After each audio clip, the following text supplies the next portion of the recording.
Hello everybody, welcome back to Rychtik TV and another episode of Rychtik Reviews. Today we will be reviewing Wonder Woman. I saw it with Hannah last night, and goddamn, was it good. It came out last week Friday, June 2nd, I believe. Stars Miss Gal Gadot and Chris Pine. It is a good movie. It takes place, like, with the large majority, like 98% of it taking place in World War II. It's a timepiece like that, of Wonder Woman's journey from being in the Amazons, transitioning into the regular world with Chris Pine after his ship shows up on their island. Okay. The good points. It had a strong cast there with Miss Gal Gadot. I don't know how to pronounce her name, and I'm just going to continually mispronounce it probably. And Chris Pine did really well with his character. Let's see. It had a strong opener, giving a good explanation about her being raised. Then the Schmiddle was good about with her just being a badass, and then the finale with her fighting the main villain, I'll try not to spoil it for you, was pretty exciting. I felt like it could have been more intense with the fight, but I'm not gonna complain too much about it. I figured it was just back, then forth, then back, then forth, and then done. And I was like, alright, I guess. It wasn't bad. The fight wasn't bad. Bad things about the movie. There's one scene in there when, it was in the trailer too, I believe, when Wonder Woman meets, I can't even remember his name now. Chris Pine's character meets his secretary, and the secretary's like, "Oh, I just do whatever he says whenever he says it." And then Wonder Woman's like, "Well, that sounds, where I'm from, that sounds like slavery."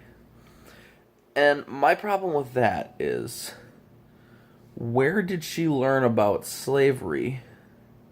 Did the Amazons have slavery? Did she read about normal culture slavery? And if she knows about normal culture, how does she not know about other stuff from our culture? Because everything else has to be explained to her. That's my only glaring question from this movie, and it's bothering me a little bit. I just want to know, like, what did the Amazons enslave somebody? Because I didn't see any evidence of that before. I need answers, okay, folks? If someone could let me know in the comments below, that would be greatly appreciated. No good movie these days doesn't have a lot of controversy around it. This one had some, because it was supposed to be taken over by the feminists as like, "Oh, she's a huge feminist icon. We're gonna all go see this movie." And I was like, really? Don't hijack this good movie for your bullshit. And then the feminists started complaining too, like, "Oh, why doesn't she have armpit hair?" Really? Really? Is that what you're gonna bitch about with this great movie? It was everything that the feminists wanted with Ghostbusters from last year. It was good, actually. Except the other one wasn't really that good. And you're gonna bitch about the fact that she has no armpit hair. I'm like, is there anything else to nitpick against? And then people are throwing a fit because Gal Gadot was in the Israeli army, which is because she is from Israel, and she fought against Palestine for the mandatory 2 years she served.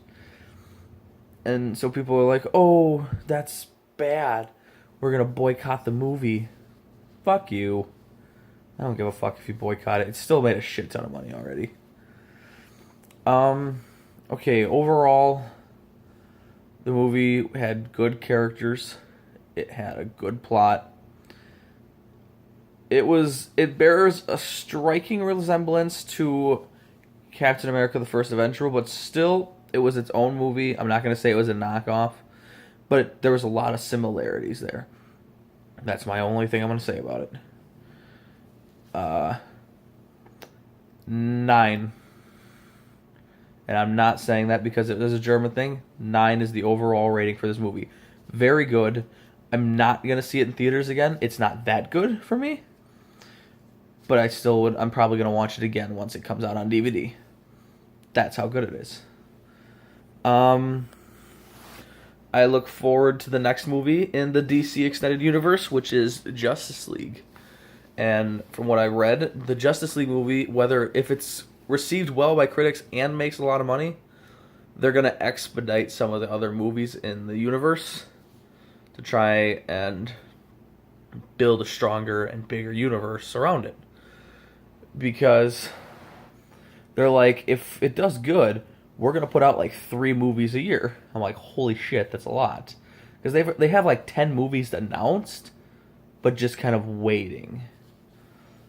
And they said if Cyborg does really well in Justice League, we'll make his movie really quickly. Get it done, pump that sumbitch out. Because right now I believe it's announced for like 2020. They're like, we'll put it out in the next couple of years instead. We'll make it faster. We'll make a second Suicide Squad. We'll make a bunch of spin-offs. We'll make a bunch of shit. As long as that does good. So you know what, folks? Let's make sure it does good. Thank you. Either way, I've been David Rychtik of Rychtik TV, and this has been Rychtik's Reviews, and I'll see you in the next episode.